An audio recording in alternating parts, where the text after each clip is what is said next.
Udah bisa ya Mas Asraf ya? Sudah, Pak. Makasih, Pak. Oke. Makasih ya Mas ya. Baik, teman-teman sekalian, selamat pagi, salam sejahtera buat kita semua. Semoga di hari ini kita semua dalam keadaan sehat ya. Sehingga kita bisa melakukan kegiatan kita sesuai yang ditugaskan kepada kita ya. Hari ini kita akan mencoba untuk mendiskusikan bagaimana kita melakukan penilaian masa tanah ya, terutama yang kalau boleh saya sampaikan yang sering dilakukan secara tradisional ya.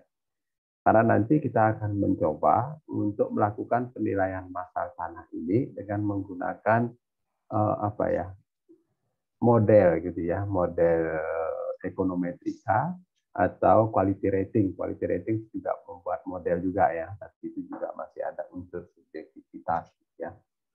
Karena setahu kita sebagai apa ya, pembelajar di dalam materi penilaian, memang secara teori disebutkan penilaian itu adalah art and science gitu ya. Dan artnya itu biasanya unsur subjektivitasnya tinggi.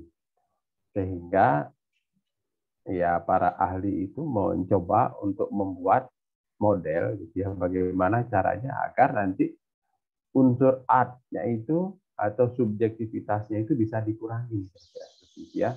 Maka dibuatlah model-model seperti itu ya, terutama untuk penilaian yang dilakukan secara massal, dan nanti itu pula bisa dipakai untuk penilaian secara individual ya. Tapi kalau individual akan lebih baik kita lakukan secara apa ya, mungkin tidak dengan menggunakan model. Kalau kita bilang model itu kan mau apa ya, namanya juga model gitu ya, mengkualifikasi gitu ya, menyamakan sesuatu yang sebenarnya tidak sama gitu. Kita bikin model gitu. Nah, kemarin di pertemuan yang pertama saya minta tolong ke teman-teman untuk membaca beberapa materi di. Apakah sudah sempat dibaca ya? Mas Asraf gimana Mas? Yang sudah sempat dibaca yang mana Mas?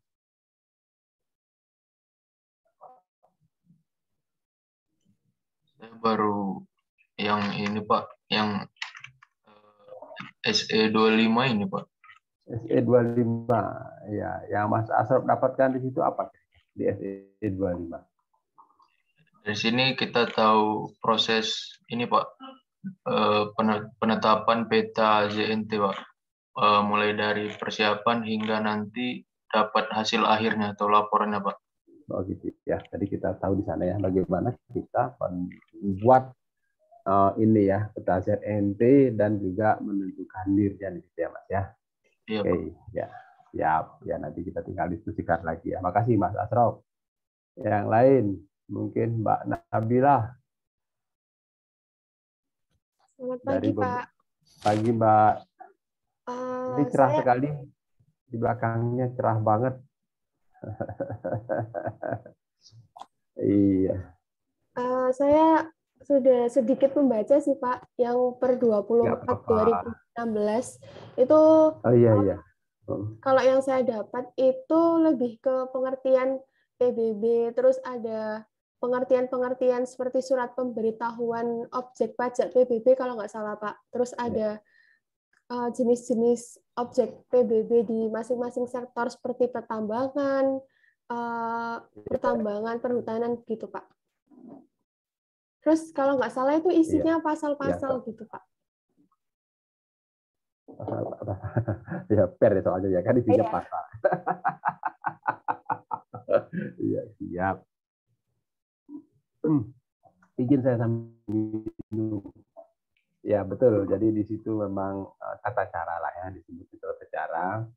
Bagaimana kita melakukan penilaian secara kantor dan bagaimana kita melakukan penilaian lapangan gitu ya. Di situ ada bagaimana kita ngumpulin data dan seterusnya lah. Siap, makasih Mbak Nabila sudah sempat dibaca gitu ya. Sama-sama, Artinya, Pak. artinya ingatlah sama saya gitu ya. Oke, ya. Berikutnya mungkin Mas Franciscus.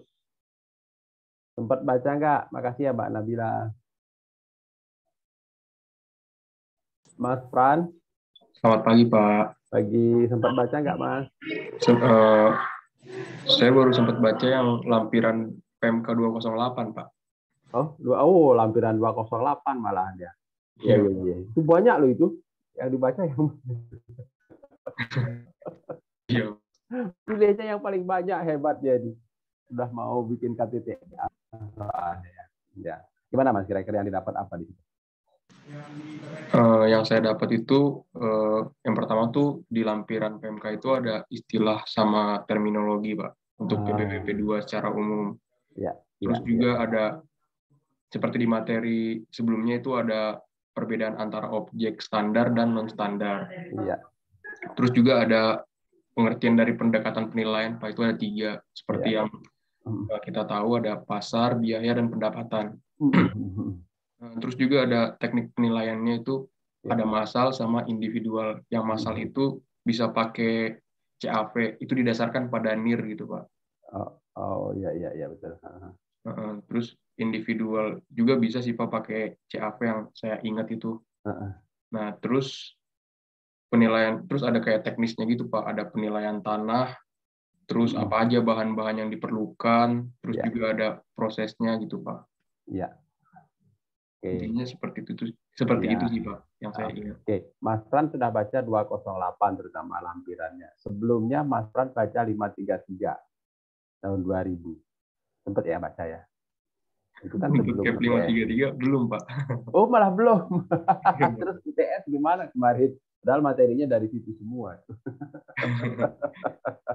Kontrol F Pak. Oh, kontrol F aja ya. Yang mana yang dibutuhkan? Oke, ya. Ya, mungkin boleh saya sampaikan untuk CAP 533, SE25, nanti ada SE26 di situ ya, ada SE55 tahun 99 yang saya sampaikan tadi. Nah, itu kalau teman-teman baca, balik lagi itu adanya di 208 sebenarnya ya, di 208. Cuman yang menerbitkan beda ya. Kalau dulu di Direktorat Jenderal Pajak, terus 208 di Kementerian Keuangan, tapi itu kan sumbernya dari KNPK ya. Oke, teman-teman sekalian, mohon nanti dibaca-baca lagi ya, biar nanti kita lebih enak kita pada saat diskusinya gitu ya. Karena saya nggak mungkin mampu untuk memahami, mungkin secara umum saya paham, tapi untuk mengingat itu semua saya nggak bakalan mungkin. Gitu. Sehingga saya sangat berharap dari teman-teman semua, ya terutama terkait dengan materi-materi itu, sehingga nanti kita bisa lebih dalam diskusinya. Ya, jadi kita nggak satu arah, nggak dari saya, karena kemampuan saya juga kan terbatas, gitu ya. Mengingat sesuatu, terus menyampaikan sesuatu, apalagi waktunya cuma 2 jam. Saya ingin mencoba untuk kita sambil latihan bareng, tapi gimana ya, cuma ini nanti habis waktu kita ya, cuma sedikit sekali waktunya. Mungkin nanti kalau boleh saya usulkan sekali pertemuan 3 JP lah kalau untuk materi seperti ini, sehingga kita bisa latihan di kelas gitu ya, sama-sama. Tapi nggak apa-apa, ini sebenarnya kan materi pengulangan dari materi-materi atau teori penilaian yang sudah teman-teman pelajari. Ya, cuman ini dilakukan secara massal, di mana biasanya lebih mudah karena sudah punya standar-standar tertentu. Ya, cuman, nah itu membutuhkan kemampuan kita untuk mengobjektifkan unsur subjektif tadi, ya, mengobjektifkan unsur subjektif tadi. Tapi unsur subjektif itu masih ada, tetap masih ada, ya. Ya, seperti itu sih kira-kira ya. Nah, teman-teman sekalian, hari ini sesuai dengan rencana, saya akan mengajak teman-teman diskusi bagaimana kita melakukan penilaian massal atas tanah. Ya, untuk itu saya izin share screen ya. Mana dia? Dan kalau nggak salah materi udah saya sampaikan ya ke teman-teman ya. Sebentar ya, biar nggak lupa kayak kemarin.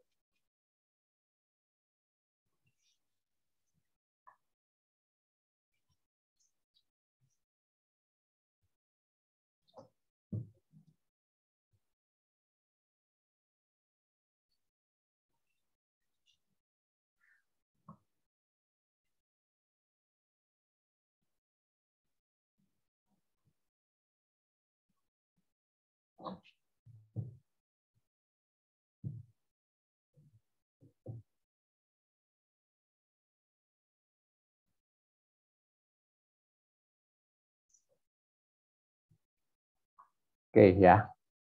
Nah, sebelumnya pernah saya sampaikan untuk pelaksanaan penilaian massal, gitu ya, untuk pengenaan PBB yang kita beri judul kemarin penilaian untuk NJOP, gitu ya, untuk pengenaan PBB.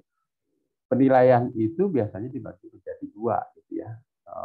Penilaian atas objek itu dibagi dua, satu penilaian atas tanahnya sendiri dan satu penilaian atas bangunannya sendiri. Gitu. Ya, jadi enggak tanah dan bangunan gitu enggak. Kalau kita ingat teori-teori yang kita pelajari, semuanya ya tanah dan bangunan. Ya, maka saya bilang kemarin untuk penilaian massal kita mungkin nggak akan bicara mengenai pendekatan pendapatan. Jadi kita hanya akan bicara mengenai pendekatan data pasar untuk penilaian tanahnya saja dan pendekatan biaya untuk penilaian bangunannya saja. Nah, teman-teman sekalian, nanti untuk bisa kita latihan di penilaian tanah ini, nanti saya akan mengajak teman-teman dan juga nanti ini untuk rencana di ujiannya ya, apapun bentuk ujiannya, tapi mulai sekarang kita siapkan. Nanti saya akan ajak teman-teman untuk membuat peta ZNT ya untuk wilayah desa atau bagian dari desa atau kelurahan masing-masingnya. Jadi kalau terlalu gede, saya nggak ada masalah kalau teman-teman buatnya hanya sebagian saja gitu, sehingga bisa enak kita lihat dalam di file seperti ini gitu ya. Kalau kita mau bikin jadi PDF atau apa, enak kita lihat daripada nanti kita paksain satu desa atau satu kelurahan, wilayahnya luas sehingga nanti nggak kelihatan gitu ya di peta yang kita buat. Jadi kita hanya ingin melihat dalam satu layar seperti ini nih, clear lah gitu kita lihat ya. Ada batas ZNT-nya, ada kode ZNT-nya, ada NIR-nya gitu. Ya, nah nanti di situ yang kita inginkan kan bagaimana kita membuat batas ZNT. Kenapa kok saya harus buat di sini? Kemarin yang dibilang itu adalah merupakan batas imajiner. Ya, nah itu yang penting kalau buat saya sih. Jadi, sehingga semua peta atau wilayah yang kita mau buat itu terbagi habis menjadi zona-zona nilai tanah. Ya, nah kemarin kan saya sampaikan untuk pembuatan ZNT ini kita kan ada dua kemungkinan ya. Pertama, pembentukan ZNT NIR. Kedua, pemutakhiran. Mungkin pemutakhiran nggak kita bicarakan karena itu lebih gampang lah karena sudah ada, tinggal nanti kita bagi-bagi mana yang berubah dan mana yang tidak berubah. Nah, yang agak berat memang pada saat pembentukan awalnya. Ya, sehingga konsep pemetaan yang kemarin kita lihat itu ya, memberikan nomor urut, tidaknya mulai dari kiri atas ke kanan gitu secara spiral gitu ya. Nah, kode ZNT pun seperti itu. Gitu. Maka kemarin saya sampaikan buat dulu batasnya, baru nanti kita kasihkan kode. Jangan setiap kita buat batas kasih kode, batas kasih kode, nanti amburadul dia. Gitu. Jadi kita buat dulu batasnya, sehingga untuk bisa membuat batasnya itu kita memang harus betul-betul melakukan identifikasi lapangan, ya survei lapangan. Nah nanti di situ teman-teman untuk melakukan analisisnya ya kita butuhkan data pendukung, data harga pasar yang saya bilang kemarin bisa dilakukan mulai sekarang lah teman-teman mengumpulkan data harga pasar yang ada di desa tempat tinggal kita sendiri. Silakan nanti sumber-sumber harga pasar itu banyak sekali. Nanti saya yakin sih teman-teman sudah belajar untuk itu bagaimana kita bisa mendapatkan data pasar itu. Ya. Nah, kalau terpaksa nanti nggak dapat data pasar, nah itu bisa melakukan analisis itu sebagaimana di alternatif 2 atau alternatif 3 yang ada di SE25. Ya, kalau terpaksa. Tapi kalau bisa ya, janganlah seperti itu gitu. Salah nggak? Nggak juga gitu ya, nggak salah ya sebenarnya. Tapi ya kalau bisa usahakan, karena nanti itu akan kita pakai juga data-data yang teman-teman kumpulkan. Sebentar ya, saya tutup jendela kok. Keras sekali suara mesinnya.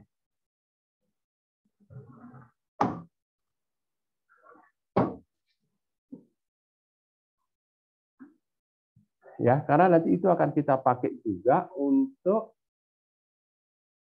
kita melakukan penilaian dengan menggunakan model regresi dan juga quality rating. Ya, biasanya makanya di dalam kemarin ada yang menanyakan bagaimana Pak mengumpulkan data 30 ya, kalau untuk regresi terutama ya data apa biasanya data runtun waktu gitu ya, itu data time series itu biasanya sih diminta untuk bisa memprediksi dengan baik data itu minimal 30. Mungkin ke sana arahnya ketua programnya, sehingga kita diminta untuk mencari data minimal 30. Kalau buat saya sih data itu yang penting datanya valid, terus bisa mewakili semua wilayah yang kita kerjakan, yang kita lakukan analisis gitu ya. Jadi maka akan makin banyak, makin bagus, sehingga nanti bisa kita pilih mana yang paling sesuai. Ya, kan pemilihan data pasar sebagai alat untuk kita lakukan analisis kan seperti itu. Ya. Nah, nanti yang perlu kita pahami juga ya, di dalam kita melakukan pembuatan peta ZNT gitu ya. Nah, ini ada batasan-batasannya. Yang kemarin mungkin belum saya sampaikan, tapi sudah keluar di ujian. Gitu ya. Dia dibuat dalam satu wilayah desa atau kelurahan. Ya, maka untuk tugas hari ini, saya minta kalau bisa nanti teman-teman buat satu desa. Tapi kalau terlalu gede desanya, sehingga nanti nggak kelihatan gambarnya, mendingan kita bagi aja, jangan seluruh desa. Mungkin sebagian dari desa itu. Yang penting di situ masuk wilayah teman-teman sendiri, rumahnya sendiri gitu ya. Jadi wilayah rumahnya ada di situ gitu. Ya, jadi ada rumah teman-teman sendiri di situ. Ya, itu. Walaupun nanti hasilnya ya akan dibuatkan atau berbentuk surat keputusan atau SK Bupati atau Wali Kota dalam satu wilayah kabupaten atau kota. Tapi pada saat menyusunnya, ya itu kita lakukan per wilayah desa atau kelurahan. Ya, itu yang penting. Ya, jadi dalam satu wilayah desa atau kelurahan. Itu berlaku untuk pembentukan ataupun pemutakhiran. Ya, kalau pembentukan ya kita mulai dari nol. Ya, artinya wilayah desa itu belum ada ZNT-nya. Makanya nanti tugas teman-teman bukan mengopi ZNT yang sudah ada dari Pemda, yang dulu pernah kita kasihkan ke Pemda atas wilayah teman-teman, enggak. Tapi membuat baru berdasarkan apa ya, feeling atau kemampuan, skill teman-teman sendiri. Ya, tentu nanti harus ditunjang dengan knowledge-nya. Ya, jadi di mana batas yang wajar teman-teman ZNT itu. Ya. Jadi kita membuat baru. Ya. Ini yang saya sampaikan kemarin, bisa untuk pemutakhiran atau pembentukan. Ya, kalau tadi pembentukan mulai dari nol, dia satu desa itu belum ada. Nah, kalau pemutakhiran, dia sudah ada, tapi kemungkinan ada perubahan. Yang saya contohkan kemarin ya, mungkin mumpung masih ingat. Nah, ini kode ZNT umpamanya. Ini kita kasih kode AA, ini kan jalan raya, di tengah-tengahnya ada jalan. Sehingga semua objek yang menghadap ke jalan ini nilainya sama. Nah, di sini ini ternyata ada sungai gitu. Sungai.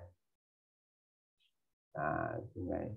Jadi di pinggir jalan ini sama. Ya, kita anggap aja sama. Kodenya tadinya AA, ya.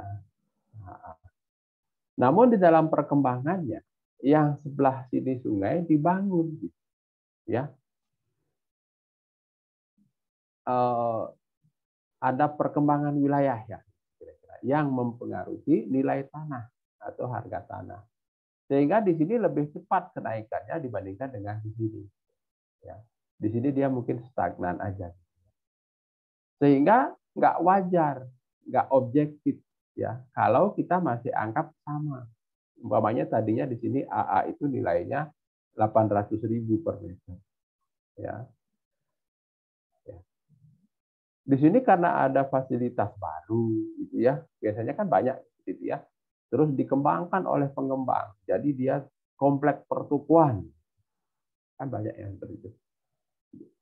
Sehingga ini harus dimutakhirkan.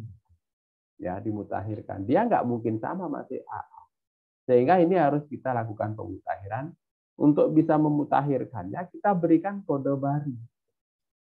Misalnya di wilayah kelurahan ini kode terakhirnya adalah aset, umpamanya. Aset. Sehingga kode barunya menjadi BA. Nah, BA. Habis itu kita identifikasi nomor berapa aja yang memakai kode BA, ya, yang ada di sini. Gitu ya. Semuanya akan menjadi kode BA. Sehingga AA itu udah nggak nyampe ke sini.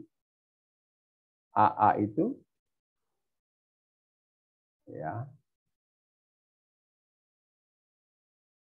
ini hanya tinggal di sini di AA. Nah, pertanyaan berikutnya adalah BA ini nilainya berapa? Nah, inilah yang harus kita lakukan penghitungan yang sama dengan pada saat melakukan pembentukan baru. Ya. Nah, itu terus ditindaklanjutilah dengan perubahan NOP yang menggunakan ZNT BA yang tadinya AA menjadi BA. Itu ada perubahan, umpamanya NOP 5, NOP 7, NOP 9, NOP 10, NOP 12. Nah, itulah yang menggunakan kode BA yang sebelumnya AA. Itulah yang disebut dengan pemutakhiran. Artinya dia sudah pernah ada, terus kita bikin baru. Atau kita nambah yang baru. Atau, ini tadi kan 800. Ya. Kalau sudah pecah nih namanya menjadi 200 per meter yang di BA.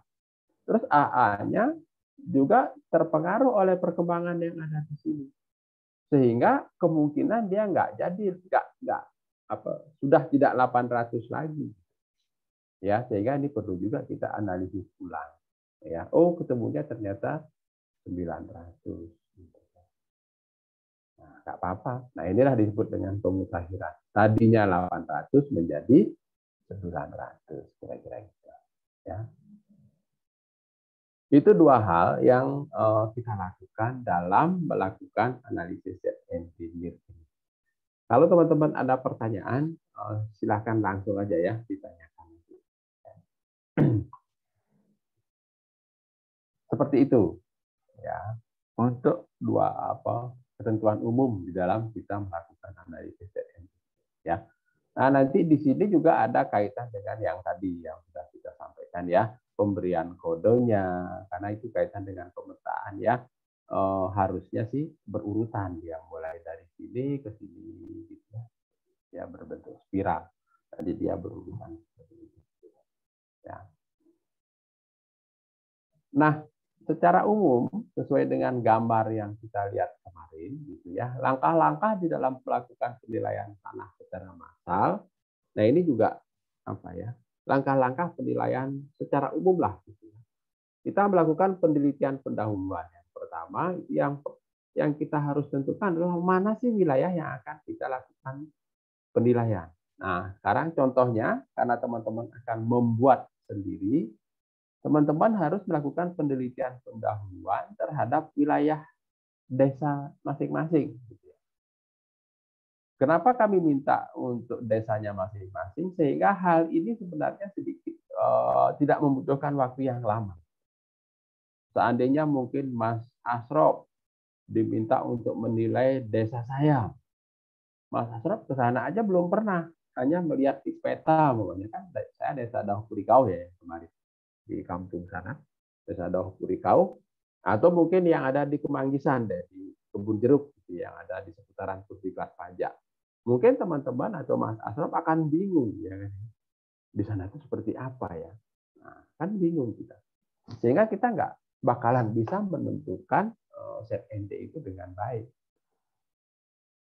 Nah, untuk bisa seperti itu ya monggo Mas Asrop harus pergi ke desa saya atau pergi ke daerah kampus pusdiklat pajak di Kemanggisan. Nah, itu kan membutuhkan waktu, membutuhkan biaya. Sehingga nanti teman-teman silakan untuk daerahnya masing-masing. Ya. Rasakan di situ kira-kira sebelah mana ZNT itu berbatasan. Nah, ini di bawahnya saya kasih gambar, contoh kira-kira. Kok nggak bisa dikecilin ya? Bentar ya.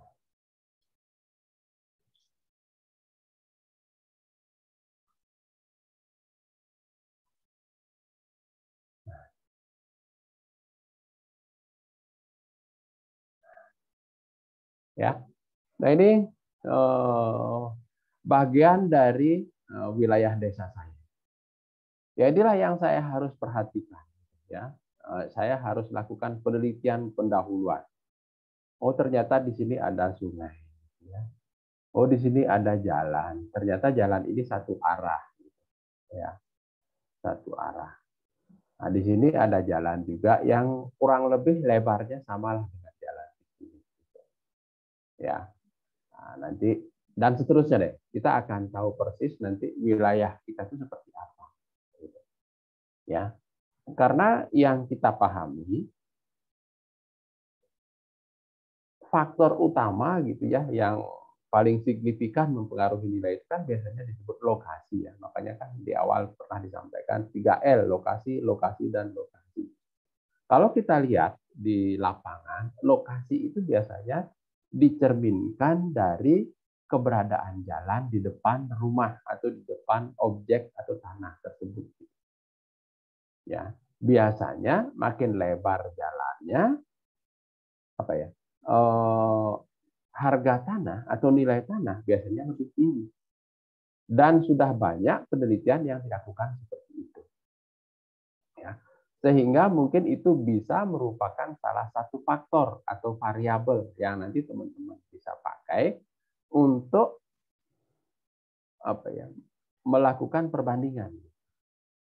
Ya, makin gede jalannya biasanya nilainya makin tinggi. Ya, dan itu nanti bisa dipegang sebagai variabel belakang. Nah, untuk daerah-daerah tertentu ya, seperti daerahnya masih banyak tanah kosongnya, masih di daerah-daerah persawahan seperti itu. Kadang-kadang jalan itu nggak berpengaruh. Ya, justru kesuburan tanahnya ya yang berpengaruh. Di pinggir jalan, tapi kalau nggak subur orang nggak suka. Ya, dia akan lebih suka yang dekat saluran airnya gitu, saluran apa namanya? Air untuk persawahan itu gitu, ya, jalur airnya. Sehingga dia lebih dulu dapat air. Menjadilah dia lebih subur. Bisa jadi seperti itu gitu. Ya, untuk daerah-daerah tertentu. Ya, ada juga yang jalannya sama gitu ya, kecil-kecil juga jalannya, mau di dalam mau di luar sama aja nilainya juga segitu-segitu. Nah, itu kan beda-beda nanti, tergantung dari wilayahnya teman-teman masing-masing nanti. Dan itu semua bisa dijelaskan berdasarkan teori. Ya. Nah, itu hal pertama, kita mengidentifikasi seluruh wilayah yang kita mau kerjakan. Ya, di sini juga mungkin kita akan lihat, oh di daerah komersial itu sebelah mana sih di sini. Biasanya untuk daerah-daerah komersial itu pasti dilalui dengan jalan yang lebih lebar. Karena di situ kan butuh lalu lalang orang. Kalau orang nggak ada lewat, kita bikin tempat jualan kan nggak mungkin ada yang beli. Tapi berbeda lagi kalau nanti teman-teman di Ubud, seperti yang sering saya ceritakan di Ubud di sini. Banyak restoran yang berada di tengah-tengah sawah. Jadi kecil sekali jalan masuk ke sana. Tapi di dalamnya itu ada restoran mewah. Ya seperti itu kan ya, kan sesuatu yang nggak bisa kita samakan. Tapi secara umum di daerah perkotaan, daerah-daerah komersil itu biasanya dilalui jalan yang lebih lebar, banyak lalu lalang orang, sehingga daerah-daerah komersil itu nilainya biasanya lebih tinggi dibandingkan daerah yang ada di belakang. Ya, nah itu banyak hal mungkin yang bisa kita lakukan di sini ya, dalam penelitian pendahuluan ini. Ya, karena kita nanti akan melihat semua wilayah. Maka kemarin saya sampaikan untuk proses penelitian pendahuluan ini kita bisa sekalian mengumpulkan harga pasar. Ya, jadi langkah ketiga bisa kita lakukan sekalian di sini. Sambil kita jalan, biasanya kita ketemu ya, tanah dijual, hubungi nomor sekian. Tanah dijual, butuh uang, hubungi nomor sekian. Nah itu kan penawaran gitu. Atau mungkin kalau kita iseng mampir di warung, nah, kita tanyain, ada nggak tanah dijual? Oh ini baru aja dijual. Nah, berapa Pak lakunya Pak? Siapa yang punya? Yang beli siapa? Nah, itu kan merupakan informasi juga yang bisa kita dalamin. Gitu. Ya, jadi kita bisa cek ya, gitu. Siapa tahu kita mampir di masjid, mampir di warung yang ada di daerah-daerah yang mungkin belum kita pernah lewat di situ ya. Nah itu bisa kita tanyain orang-orang yang biasanya berada di situ. Mereka biasanya lebih tahu. Nah itu sebagai informasi awal yang nanti kita bisa pakai sebagai sarana untuk mengumpulkan harga data pasar. Ya. Nah, setelah kita lakukan penelitian pendahuluan, kita ketahui secara mendetail ya, wilayah yang akan kita kerjain, yang akan kita lakukan analisis. Ya. Kalau saya bilang kemarin, hasil penelitian pendahuluan itu kita harus tahu di mana ada lubang tikus. Ya. Nah, di situ kita akan membuat batas ZNT.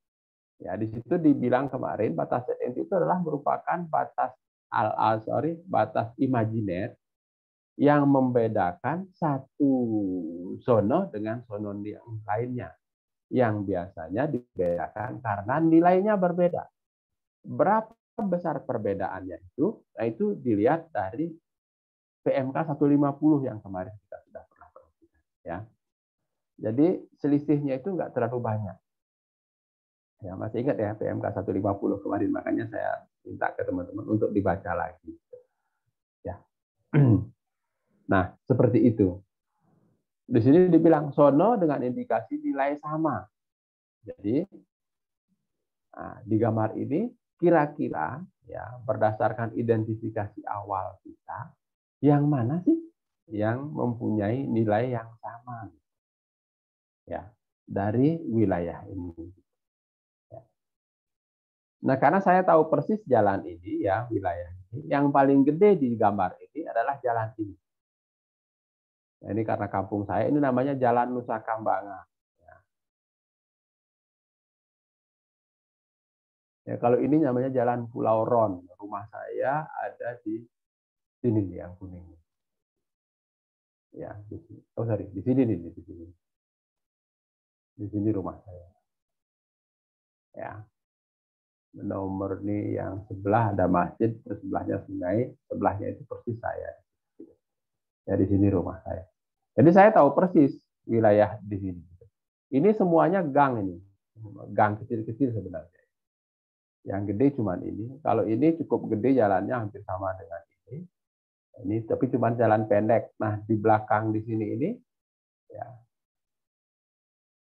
Nah di sini ini jalan utama, jalan apa ya, jalan besar sekali gitu ya, jalan Teguh Umar namanya ya, jalan lebarnya mungkin itu 12 meteran, mungkin lebih ya, 16 meteran. Di jalan utama lah, pusat perkembangan kotanya ada di sini.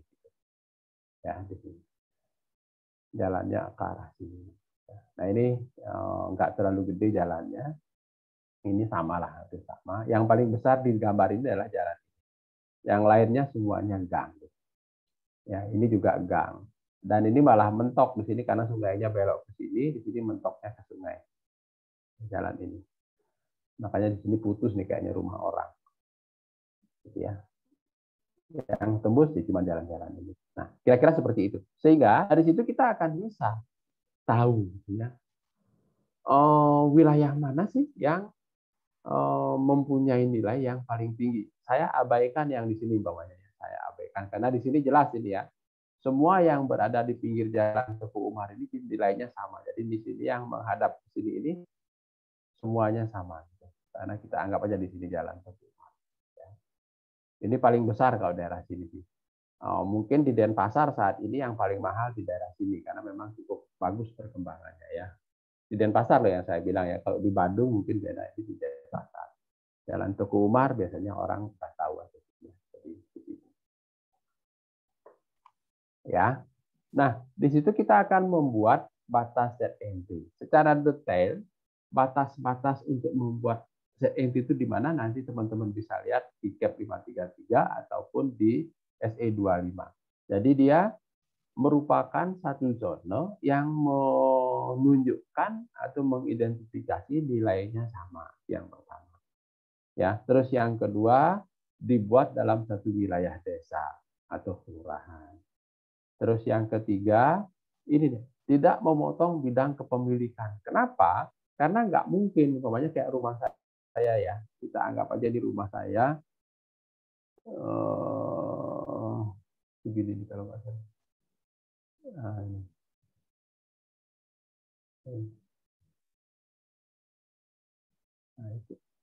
Nah, kan nggak mungkin kita potong segini, nanti di sini nirnya berbeda, di sini nirnya berbeda.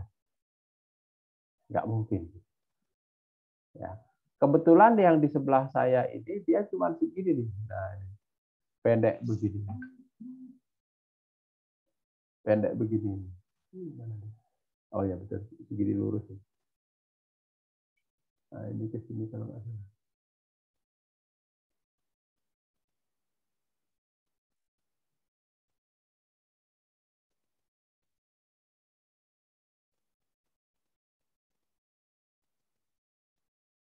Nah, ini semua menghadap ke jalan ini.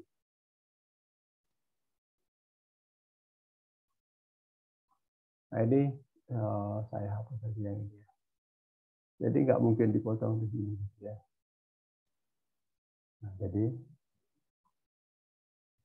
batas itu di sini. Ini belok.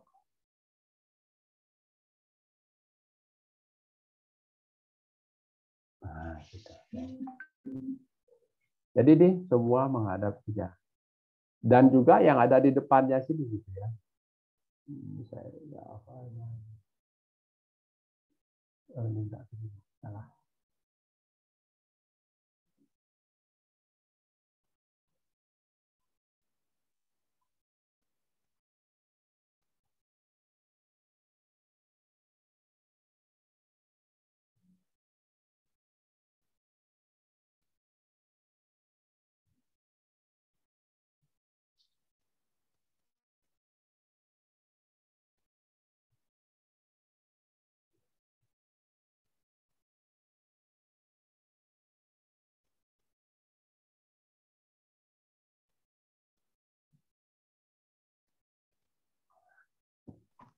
Jadi ini semuanya menghadap ke sini. Ya. Yang boleh saya mungkin di sini enggak lah ya. Yang di sini.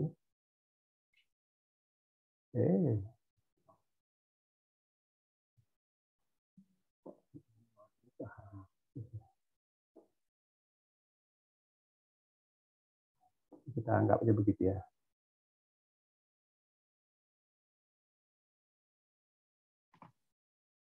Pak, saya izin bertanya, Pak. Silakan, silakan.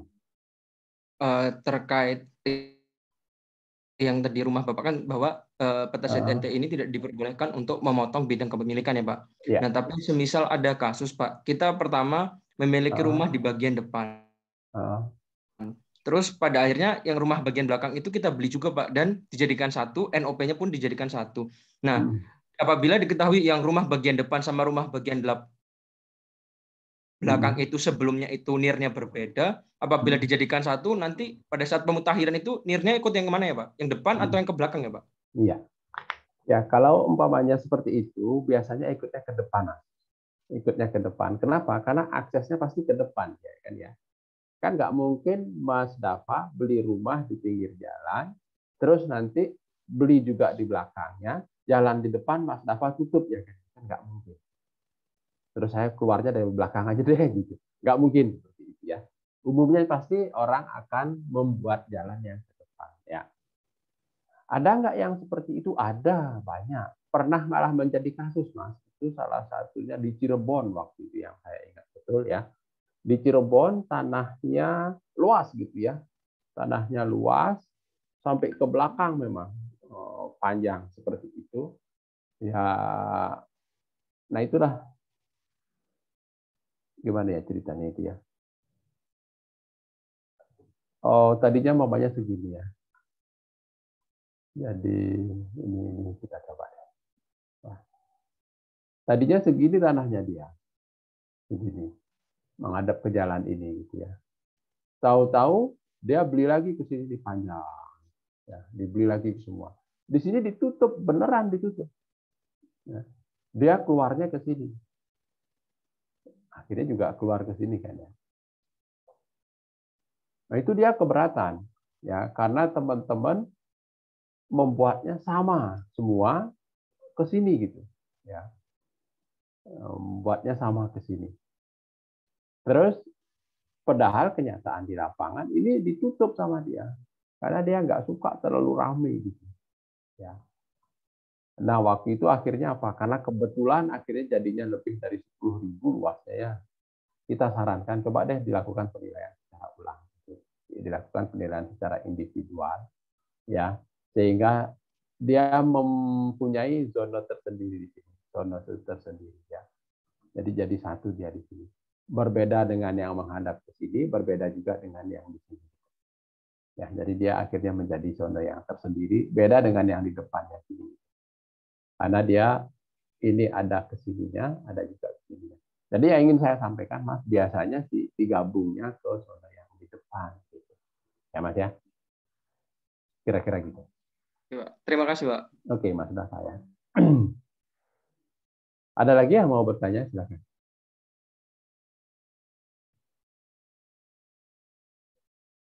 Ya, kalau enggak, saya lanjut yang tadi ya. Nah, kita akan membuat berdasarkan hasil penelitian pendahuluan, kita akan membuat batas ZNT. Batas ZNT yang kita buat gitu ya, adalah zona yang memiliki indikasi nilai yang sama dan tidak memotong bidang kepemilikan. Sehingga batas-batasnya bisa belok-belok seperti ini. Ya, tergantung nanti batas bidang kepemilikan. Makanya biasanya ya, pada saat kita membuat peta ZNT seperti ini, kita memperhatikan peta blok yang kita miliki. Ya, jadi bukan berarti kita melihat batas bloknya, tidak, tapi kita akan melihat bidang-bidang kepemilikan yang ada di situ. Gitu. Yang detail kan kelihatan gambar-gambar masing bidangnya kan adanya di peta blok ya. Jadi di situ kita akan bisa lihat apa namanya batas-batas kepemilikan masing-masing. Gitu. Ya, kalau digambar seperti ini kan kadang-kadang ya seperti ini ya. Jadi nggak kelihatan batasnya, yang kelihatan cuman yang kotak-kotak ini adalah bangunan, kalau yang seperti ini tanah kosong gitu ya. Nah, itu yang kurang begitu jelas kita lihat gitu ya, batas rumah orang. Nah, kenapa saya tahu? Karena saya rumahnya di sini, jadi saya hafal betul. Jadi kalau teman-teman pergi ke daerah orang lain yang kita nggak tahu, ya mungkin juga kalau umpamanya saya pergi ke daerah yang sebelah sini ini lagi, saya nggak kurang begitu hafal. Teman-teman saya yakin juga seperti itu. Ya, jadi nggak terlalu hafal kita. Maka memang diperlukan penelitian pendahuluan ke lapangan. Nah, kita akan membuat batas-batas seperti ini. Nah, inilah yang nanti ya di akhir setelah semua kita bikin batasnya gitu ya, batas ZNT-nya. Nah, kita akan berikan kode gitu ya. Jadi kita memberikan kodenya belakangan. Jadi setelah kita buat sononya semua dulu. Jadi kita gambar seperti ini dulu semua. Ya, kayak tadi yang saya sampaikan. Oh, di sini ini jalannya paling gede nih, ya, Jalan Teguh Umar. Sehingga semua yang menghadap ke sini, ya, nah itu sampai.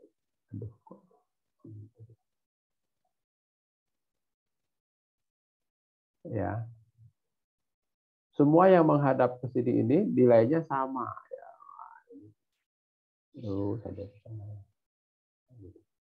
Dia menghadap ke sini semuanya. Ya, sehingga dia berbeda dengan yang di belakangnya ini. Ya. Begitu juga dengan di sini ya. Ini kan jalan yang saya bilang tadi, jalan Pulau Ron. Ini jalan Nusa Kambangan. Yang ini ya apa namanya jalan apa gitu ya lupa. Ini jalan Salawati. Ya. Nah ini yang ada di pinggir jalan ini, apa namanya, Nusa Kambangan ini, dia sama. Nah, kita anggap ini dia.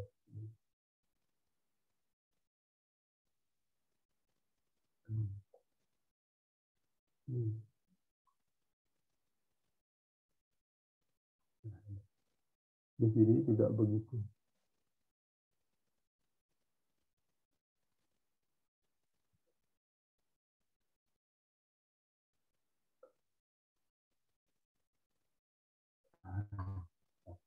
Nah, ini sama. Ya. Dan seterusnya di belakangnya juga begitu ya. Di belakangnya juga gitu. Jadi ini pasti ada gang-gang kecil yang keluar. Sehingga yang menghadap di gang sini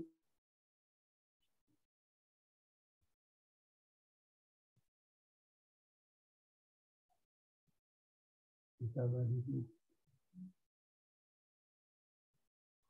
Nah, di sini ini sama gitu ya.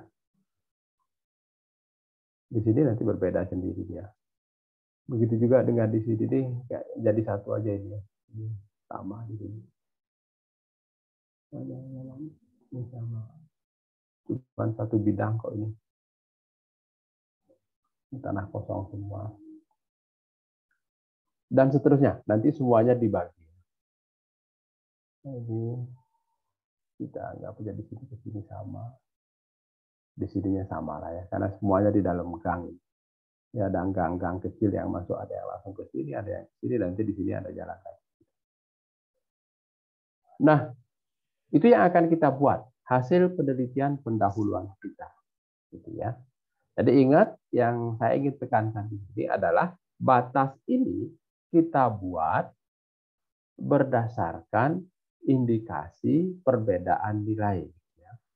Jadi di sini ini semuanya sama, di sini ini berbeda sama juga. Nah, ini kita bikin batas-batas seperti itu. Nah, di sini juga sama nih ya, di belakang Umar sama di belakang ini apa ya? Ada jalan-jalan kecil lah. Ada yang langsung ke sini, ada yang langsung ke sini gitu. Banyak jalan-jalan kecil seperti itu. Ya. Nah, ini hasilnya. Jadi, setelah kita buat batas semua ini ya dalam satu wilayah kerja kita, baru nanti kita berikan kode. Kita mulailah dari sini gitu ya. Kita mulai dari AA. Di sini AB. Di sini AC. Di sini AD. Di sini AE. Karena kebetulan ini semuanya sama ya sudah gitu. Ini AC, AE, ya sudah. Kita masuk ke sini ini. AF gitu ya. Belakangnya AG, A, AI. Nah, itulah kode yang kita buat. Jadi ada AA, AB, AC, AD, AE, EF, G, H, I. Sehingga seluruh wilayah ini sudah kita bagi menjadi batas-batas zona nilai tanah dan kita berikan kode masing-masing. Ya, masing-masing wilayah itu. Artinya nanti semua objek yang berada di sini, ya kodenya ya AB. Objek yang ada di sini kodenya AA. Objek yang ada di seputaran jalan ini kodenya AE.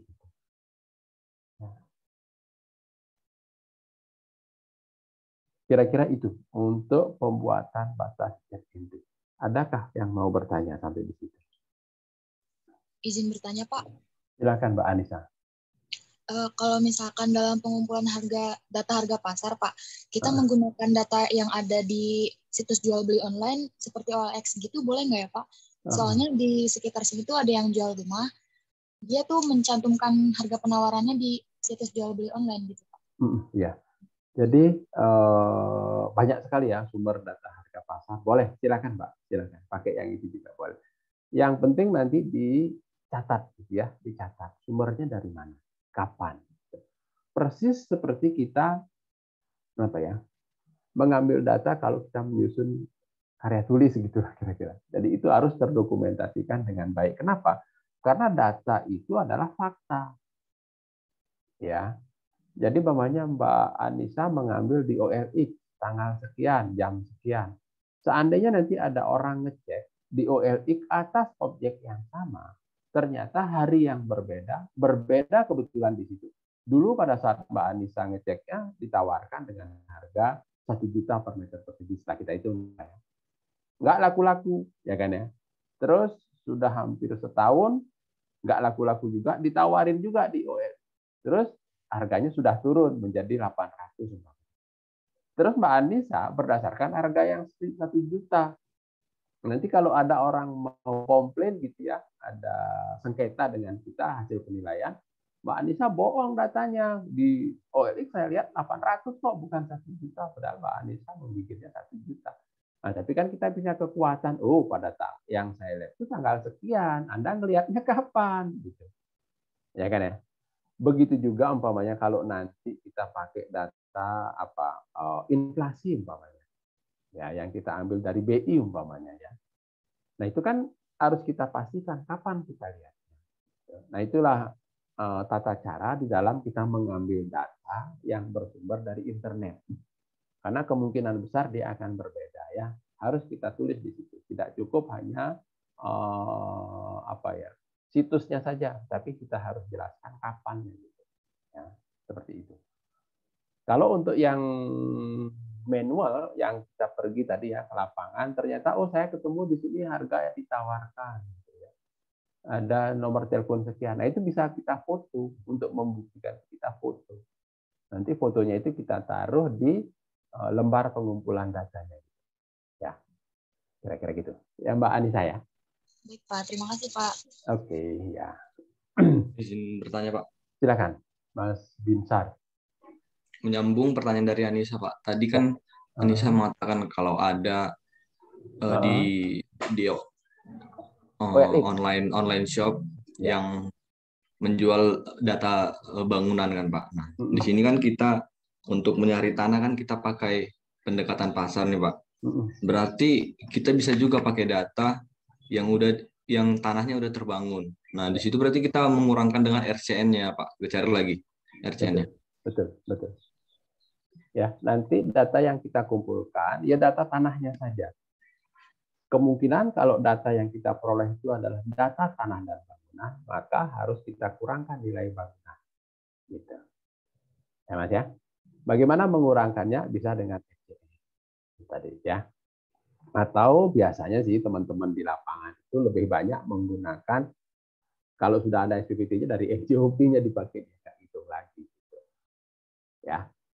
Boleh aja nanti ya. Akan lebih baik sih kalau kita hitung sendiri berapa sih nilai bangunannya gitu. Ya.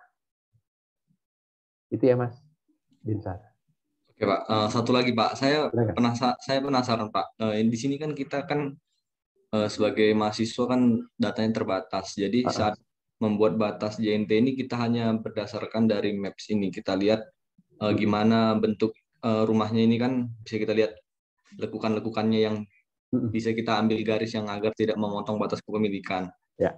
Padahal kan dalam prakteknya bisa saja satu rumah itu bisa 2 kepemilikan atau di depan terasnya itu 1 kepemilikan gitu Pak di data realnya. Nah, yang ingin saya tanyakan Pak, ketika nanti sudah kerja, apakah kita hanya berbasiskan pada data Google Maps atau kita cek ini satu persatu kepemilikannya Pak? Dengan konsekuensi pasti akan memakan waktu yang lama kalau ngecek satu persatu. Betul. Makanya nanti pada saat kita membuat peta ZNT gitu ya, pada saat kita membuat peta ZNT, kita harus menyandingkannya dengan peta blok yang kita buat. Gitu. Paham maksud saya? Jadi di sini ini kan kita punya peta blok ya Mas ya. Kita akan punya ini yang segini ini menjadi blok 1 gitulah kira-kira ya. Karena kan batasnya batas alam gitu kan Mas. Ya, yang tidak berubah dalam jangka waktu lama. Kan gitu ya. Begitu juga di sini ini ada blok lagi.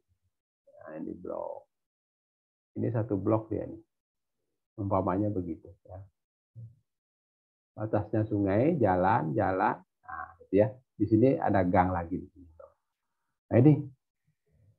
Nah, di dalam peta blok di sini kan tergambar bidang-bidang kepemilikan, ya. Yang ini punya si A, yang ini punya si B, ini punya si C, ini punya si D, ini punya E, dan seterusnya deh. Ya, kan akan habis nanti dia kan ya. Nah, untuk bisa melihat ini kan kita harus ambil peta bloknya. Sehingga nanti batas set NT yang kita buat ya di sini. Jadi gitu. Ya, jadi bidang-bidang yang menghadap ke sini itu yang mana? Oh, ini dan ini. Yang ini nih nggak masuk ke sini. Ya, kayak di sini nih. Oh, yang masuk yang ke sini adalah yang ini dua, yang ini nggak ke sini. Sehingga dia beda. Ya, oh yang di sini ini masuk ke pinggir jalan ini kodenya AI, yang di belakangnya AG. Jadi memang kalau pas udah di pekerjaan kita nggak boleh hanya berdasarkan peta ini. Maka survei lapangan itu sangat penting dilakukan untuk objektivitas dalam kita melakukan penilaian. Karena nanti itu sebagai dasar pengenaan. Jangan sampai nanti orang yang nggak punya akses ke sini, ya diberikan kode ZNT-AC karena dia aksesnya ke sini. Sementara dia rumahnya ada di sini. Ke sini tuh dia nggak dapat. Gitu Mas. Ya. Nah, itu yang memang perlu ketelitian pada saat kita ke lapangan. Nah, sementara untuk praktek kita itu yang apa ya, keterbatasan kita. Karena saya nggak mungkin meminta teman-teman untuk betul-betul detail ke lapangan, nggak mungkin. Ya, jadi teman-teman cukup berdasarkan pemahaman terhadap lingkungan yang ada di tempat teman-teman masing-masing. Maka saya tidak ingin teman-teman membuat dalam satu desa atau kelurahan, karena nanti akan lebih bias dia. Makin jauh dari rumah kita dalam satu desa, makin nggak tahu kita batasnya seperti apa. Tetapi kalau di dekat rumah kita akan lebih paham. Yang saya ingin dapatkan di sini adalah bagaimana teman-teman membuat batas itu. Sehingga nanti pada saat dipakai sebagai dasar pengenaan pajak, dia menjadi objektif. Kita nggak mengenakan orang itu lebih tinggi dari seharusnya, atau kebalikannya, lebih rendah dari seharusnya. Begitu sih, Mas Triadi yang ingin saya sampaikan. Baik, terima kasih Pak. Oke, ya sama-sama. Bapak, Teman-teman yang lain, silakan Mas Franciscus. Seperti yang Bapak sampaikan tadi kan, kalau misalnya kita membuat peta ZNT satu kelurahan itu makin jauh kan makin bias ya Pak datanya. Ya. Nah, berarti untuk petanya ini, peta bloknya itu apakah seperti yang terlihat di share screen ini Pak, sedekat ini, lalu kita buat peta bloknya dari ulang, atau bagaimana Pak? Lalu untuk peta ZNT nanti diperlukan nomor blok tiap rumah seperti peta blok nggak Pak? Oke, Terima kasih Pak. Terima kasih Mas. Wah, ini bagus pertanyaannya. Jadi kita, makanya saya bilang di awal kemarin ya, kita harus membedakan konsep pemetaan untuk pendataan, gitu ya, dan konsep pemetaan untuk penilaian. Kemarin pada saat pendataan kita ngomongnya peta blok. Jadi batas blok itu adalah batas alam, kan gitu ya Mas ya, atau buatan. Itu juga dalam satu desa. Nah, di dalam blok itu akan ada bidang-bidang, kan gitu ya. Nanti dibaca lagi di 3533. Jadi masing-masing blok itu ada bidang-bidang, karena peta blok itu isinya adalah bidang-bidang. Bidang kepemilikan atau persil, yang dimana di situ kita berikan nomor urut, betul nggak? NOP, gitu yang sebetulnya nomor urut 1 dan seterusnya di blok 1, di blok 2, dalam satu desa. Nah, pada saat kita melakukan atau membuat peta ZNT, kita tidak memperhatikan blok. Ya. Kita buat sama dalam satu wilayah desa atau kelurahan, tapi batas blok itu adalah batas imajiner yang menunjukkan zona dengan nilai yang sama. Kayak tadi di sini kan saya nggak ada ngomong blok sama sekali. Cuman peta blok itu kita butuhkan pada saat kita akan menentukan batas ZNT kita itu nggak memotong bidang kepemilikan, kira-kira seperti itu, Mas. Ya, jadi gambar imajiner ini sebenarnya kan ya untuk kita mengingat aja, gitu ya, mengingat aja. Nggak kita buat pun nggak apa-apa. Yang penting kita tahu semua tanah yang menghadap di Jalan Pulau Ron adalah kodenya AE. Kan boleh dong saya bikin seperti itu. Saya akan ingat kalau cuma satu desa ini yang saya buat. Ya, cuman batasnya sampai kode A. Kalau saya kerja satu kecamatan, Mas, berapa desa itu? Kalau saya nggak buat batas seperti ini, saya akan lupa gitu. Betul nggak? Kita akan lupa. Sehingga ini perlu kita buat. Nah, tapi batasan-batasan pembuatannya itu ditentukan. Pertama, dia menunjukkan adanya perbedaan nilai. Nah, kita tahu teorinya sama-sama. Nilai itu akan berbeda kalau aksesnya berbeda. Itu ya kan ya? Betul nggak? Makanya tadi disampaikan, oh yang di pinggir jalan gede ini, semua tanah yang menghadap di Jalan Teguh Umar nilainya berbeda dong dengan yang di belakangnya. Sehingga saya bikin batas yang menghadap Teguh Umar semua, nah itu kodenya sendiri. Apa kodenya nanti setelah saya buat batas semuanya, sehingga nanti pada saat saya memberi kode dia enak berurutan A, A, B. Seandainya tadi saya ngeliat dari yang paling gede ya, di sini oh ini batasnya di Teguh Umar ini semuanya. Terus saya kasih kode AA di sini. Oh yang kedua di pinggir jalan Nusa Kambangan. Oh di sini AB. Oh yang ketiga di pinggir jalan Pulau Ron, ini AC. Di sini AA-nya di sini, AB-nya di sini, AC-nya di sini. Terus saya ingat lagi, oh di pinggir gang, AE-nya di mana? Si orang bingung ngelihatnya gitu. Jadi kita harus buat dulu dalam satu wilayah desa ini gitu, Mas. Ya. Nah, nanti untuk peta bloknya kita sandingkan pada saat kita menerapkan. Ya, sehingga nanti kita tahu di blok-blok ini oh nomor 5 nomor 7 yang menghadap ke Jalan Pulau Ron. Sehingga nomor 5, nomor 7 di blok 1, kodenya nggak AA, tapi dia AE. Kalau umpamanya dia di sini ada cuma 4 atau sekian bidang ya, nomor biar beda dikit deh tulisannya ya. Ini nomor 5 tadi ya. Ini nomor 7. Ini nomor 1. Nomor 2, nomor 3. Udah kadang di situ nggak apa-apa ya. 4, 8, 9. Gitu ya. Karena ada kadang 5, 7-nya menghadap ke sini. Berarti nomor 1, nomor 2, nomor 3, nomor 4, nomor 8, nomor 9 yang ada di blok 1 itu kodenya AA. Ya. Gitu ya. Yang nomor 5 dan nomor 7 kodenya AE. Karena ini semuanya AE. Begitu juga di blok 2, namanya nanti kita bikin ini blok 2. Ini namanya dari sini nih blok 2 nih, ini nih. Nah, di sini nih blok 2. Kita lihat lagi bidang-bidangnya gitu. Yang memakai kode AE mana, yang memakai kode AB mana. Begitu ya kira-kira ya, teman-teman sekalian. Satu lagi tadi pertanyaannya apa, Mas? Lupa saya.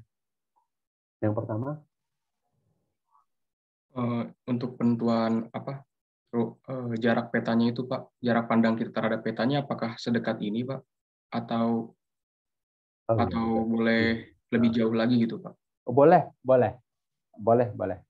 Jadi boleh lebih jauh, Mas. Seberapa yang teman-teman mampu untuk mengidentifikasinya secara detail gitu. Jadi ini kan saya bikin ringkas aja gitu ya. Seharusnya sih peta ini satu desa, ya kan ya? Satu desa. Karena memang yang kita buat itu satu desa gitu kira-kira. Harusnya sih satu desa gitu. Ya. Tapi karena ya itu tadi, kalau satu desa, kenapa saya bilang bias? Karena nanti makin jauh dari rumah kita nggak tahu nanti batasnya. Dan juga gambar kita terlalu kecil, Mas. Nanti begitu kita sama-sama diskusi di kelas ini, kita bingung gitu ya kan ya. Karena nggak jelas gitu. Ya. Tadi kan ditanya umpamanya, kenapa kok Pak Wayan bikin batasnya AC itu di sini? Karena yaitu semua bidang-bidang yang ini adalah menghadap ke jalan Nusa Kambangan. Yang saya tahu penggunaannya di sini kebanyakan toko gitu ya, ruko-ruko gitu. Jadi kemungkinan besar nilainya sama. Ya kan ya? Seperti itu sih, Mas. Karena ya itu tadi faktor yang mempengaruhi nilainya sama gitu. Jadi saya berani simpulkan bahwa di sini tuh nilainya sama. Nah, kalau umpamanya terlalu kecil petanya skalanya terlalu kecil, jadi makin lebar wilayahnya, jadi kita nanti akan ya satu desa kayak kemarin kan kita tunjukkan, saya cari desa tahu Puri Kau, prong kelihatan kecil begitu, nggak kegambar gimana sih itu. Makanya saya ambil yang paling lebih kecil, rumah saya ada di sini, karena di sini udah desa lain soalnya, jadi saya nggak pakai karena dia batasnya di sungai itu jadi sebelah sini. Rumah saya memang di ujung sekali dengan batas desa ya. Di sebelah saya ini udah desa lain, sebelah barat kalau di kampung saya. Nah ini yang saya inginkan, teman-teman membuat yang ada rumahnya sendiri. Kenapa? Sehingga kalaupun teman-teman harus survei ke lapangan, jadi nggak jauh-jauh gitu. Sambil iseng-iseng pagi-pagi olahraga sebelum kuliah kan bisa nengok-nengok. Oh ya di sini nih. Namanya belum pernah masuk ke gang sini gitu ya. Walaupun dekat rumahnya belum pernah, kan mungkin sekali kan ya, karena kita sekarang ini pergi kita malah jauh, bukan di kampung kita sendiri gitu. Pergaulan kita malah jauh. Kira-kira gitu sih kalau umpamanya teman-teman pingin lebih detail kan bisa sambil jalan pagi-pagi lah, pakai sepatu ya, nengok-nengok, oh ya di sini dia, oh di sini dia gitu. Siapa tahu nanti pas kita jalan itu ketemu yang ini. Nah sekalian kita ambil kamera, oh ternyata rumah dia dijual ya, tanah ini punya dia dijual ya. Nggak apa-apa, kita foto-foto aja dulu, kan ada nomor teleponnya biasanya kan. Kita dapat di mana, oh di sini lagi ada. Saya kira kalau daerah perkotaan ya, kalau daerah perkotaan, kalau cuma mencari data harga jual 30, saya kira nggak ada masalah. Ya. Nanti boleh teman-teman nanti gabungkan, kalau data notaris kan agak sulit, teman-teman harus pergi ke kantor kabupaten ya, minta ke Dati 2, ke dispendanya sana, biasanya mereka dapat. Boleh juga kalau memang mau ke sana, tapi di situ dia global gitu ya kan ya, jadi satu kabupaten. Nah, memilah untuk desa kita nanti akan bingung. Ya, kalau kita cari ya sudah. Biasanya sih kita dapat.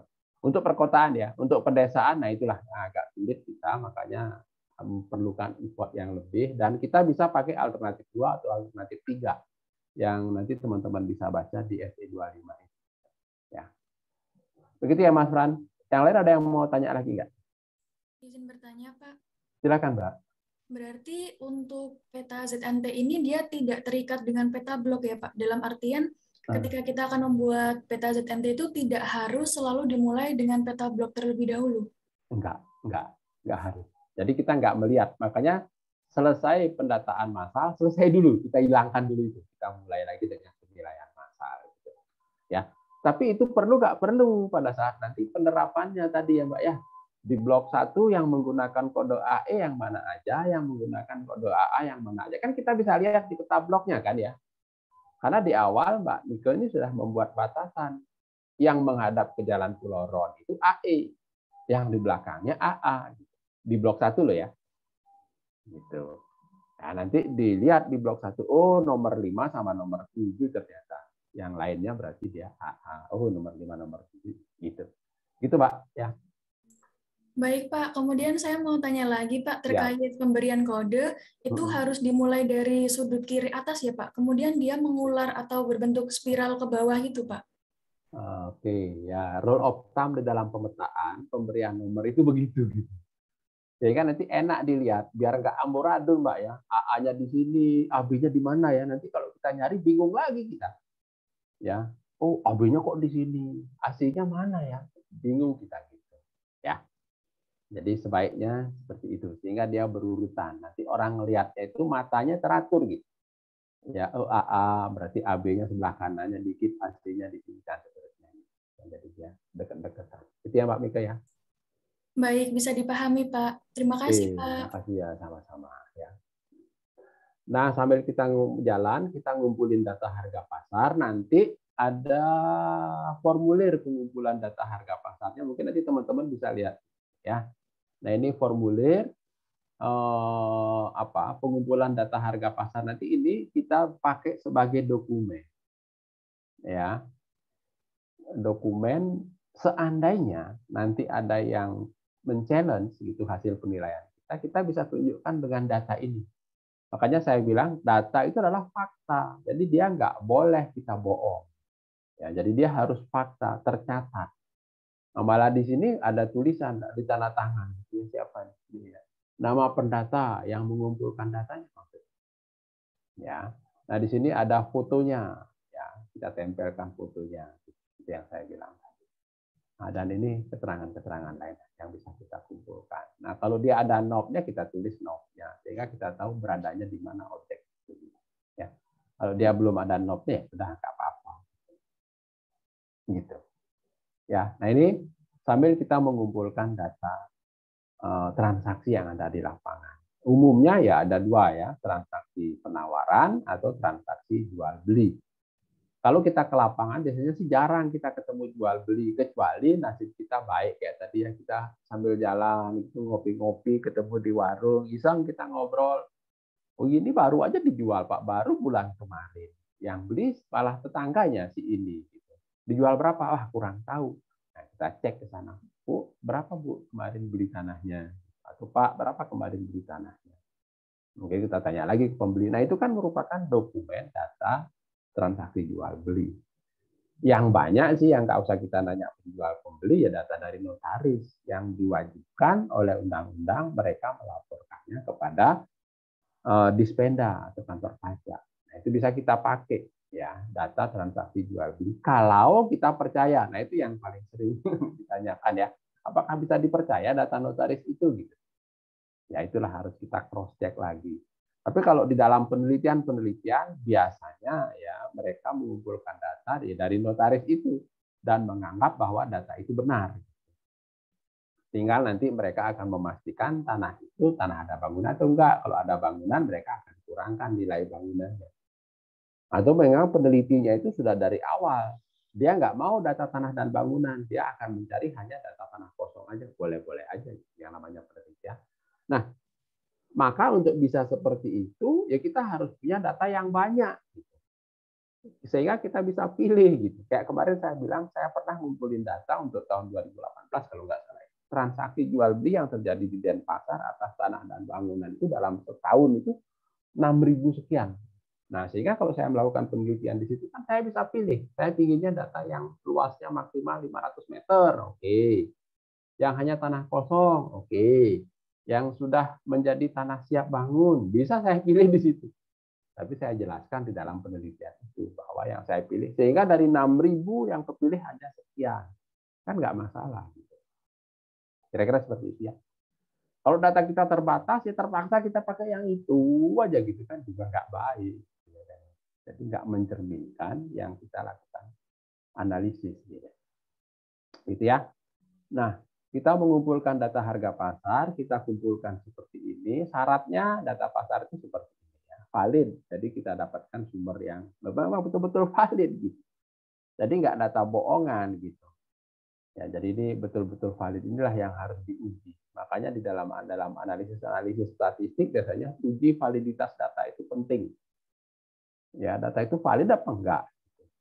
Ya, jangan-jangan hanya orang iseng aja Mbak Miko pokoknya punya tanah, coba deh saya coba tawarin tanah saya dengan harga 2 juta per meter. Padahal pasaran di situ cuma 1 juta. Ada yang beli ya syukur, saya akan jual. Kalau enggak juga enggak apa-apa gitu kan ya. Karena Mbak Miko nggak butuh duit juga enggak, tanahnya juga nggak bakalan dipakai. Tapi iseng aja deh. Kalau ada orang gila barangkali dengan tanah saya, dia mau banget gitu. Mbak Miko dijual berapa? 2 juta. Wah bagus, saya beli deh. Gitu. Padahal pasaran di situ cuma 1 juta. Nah itu kan valid nggak? Valid, tapi nggak mencerminkan harga pasar. Gitu. Nah itu kan harus kita uji lagi. Waktu transaksi yang nggak terlalu lama. Ya. Nah ini kalau kita di pemerintah daerah, kadang-kadang kita sudah ajarin seperti ini, teman-teman itu dia pakai datanya dia gitu. Saya beli rumah saya tahun 80 Pak, bisa dipakai nggak gitu. untuk analisis hari ini gitu. Saya beli tahun 80 dengan harga sekian, biar gampang pokoknya dia mendapatkan harga pasar. Jadi disarankan sih jangan terlalu lama lah, karena sudah terlalu banyak perubahan sehingga kemungkinan nanti akan menjadikan data itu bias gitu. Ya. Menyebar secara merata di seluruh wilayah kerja. Jadi seperti tadi nggak ngumpul di sini aja semua datanya. Sementara di daerah-daerah sini nggak ada sama sekali. Nanti data yang di sinilah yang dipakai untuk menganalisis kode AD, kode AC, dan semuanya. Itu juga nggak bagus. Sehingga nanti ya ada di sini, dan seterusnya. Kalau di sini banyak, ya jangan semuanya diambil. Mungkin kita ambil 2 aja atau 1 yang di sini. Tempat lain lah yang kita ambil lagi yang lain. Kira-kira gitu. Izin bertanya, Pak. Silakan, Mas Triadi. Ini tadi kan Pak, waktu transaksinya tidak terlalu lama. Nah, kemarin Pak, waktu penilaian properti residensial, saya sempat mengambil ada sekitar 8 data pasar terkait tanah, Pak. Nah, itu kan waktunya rentangnya itu sekitar satu tahun loh, Pak, sekitar 1 tahun. Nah, itu tergolong lama atau singkat, Pak? Atau pertanyaannya, batasan lama itu seperti apa, Pak? Oh, nggak ada. Jadi nggak kita bisa bilang. Kadang-kadang kalau terlalu banyak sekali transaksi di situ ya, Mas Bintar, ya penawaran maupun jual beli banyak sekali dalam 1 tahun itu kita bisa dapat 6.000. Berarti yang data tahun kemarin kita anggap sudah lama. Ngapain kita pakai data tahun kemarin, uang tahun sekarang kita sudah cukup gitu. Atau ternyata di daerah itu jarang sekali dalam 10 tahun baru ada 10 yang transaksi. Berarti yang data 10 tahun itu lama nggak? Nggak lama. Yang 15 tahun yang lama. Jadi nggak bisa kita batasin seperti itu ya, Mas ya. Jadi tergantung sekali dengan kondisi di lapangan. Kayak tadi Mas Riyadi mendapatkan data dalam tahun kemarin nggak apa-apa sih. 2 tahun kemarin nggak apa-apa. Tapi nanti kalau 10 tahun, padahal 2 tahun ini atau setahun ini aja kita udah cukup data. Kita kan tadi dibilang 30 lah ya dalam satu desa. Kita udah cukup dapat 40 data. Ngapain kita ambil data yang tahun-tahun sebelumnya lagi gitu. Gitu ya, Mas ya. Baik, Pak. Berarti Pak, kalau untuk kasusnya saya kan di perkotaan, di Kota Medan. Berarti diusahakan karena transaksinya banyak, diusahakan cari dulu yang update ya, Pak. Iya, betul. Jangan kita bilang nggak ada tahun ini, padahal kenyataannya orang lain mengumpulkan banyak. Nah, nanti itu kan kita bisa di-challenge sama orang. Mas Riyadi bilang tahun ini saya nggak dapat data cuma sekian sehingga saya tak pakai data tahun yang 5 tahun yang lalu. Tahu si pemeriksanya atau lawan kita di pengadilan, dia bilang saya sudah mencari juga di tahun yang sama saya dapat data banyak sekali. Berarti dianggap pekerjaan kita nggak kompeten. Kira-kira gitu ya, Mas. Baik, Pak. Terima kasih, Pak. Oke. Ya, mencerminkan seluruh penggunaan tanah kan. Kayak tadi di wilayah saya itu kan tidak semuanya perumahan ya. Ada yang perumahan, ada yang industri, ada yang pabrik mungkin, ada yang pertokoan, ada yang perkantoran. Itu hendaknya kita mendapatkan data-data seperti itu gitu. Sehingga nanti pada saat kita melakukan analisis untuk tanah yang perkantoran, kita dapat juga sih data transaksi perkantoran gitu. Begitu ya. Terus dilengkapi dengan foto seperti tadi di sini nih, kalau bisa ada fotonya. Sehingga nanti pada saat kita lakukan cek ulang, oh ternyata sudah ada perubahan di lapangan. Berarti kita bisa tunjukkan pada saat saya ketemu data itu fotonya seperti ini. Kan lebih enak kita sampaikan. Sehingga validitas data ini nggak bisa dibantah lah. Ya. Ada yang mau bertanya lagi? Sambil lanjut ya. Pak, izin bertanya, Pak. Izin tanya, Pak. Oh, silakan Mas Asrop dulu deh. Itu formnya didapat dari mana ya, Pak? Bapak share nanti. Kan udah saya bagi kalau nggak salah. Kalau nggak salah di SE25 juga ada, Mas.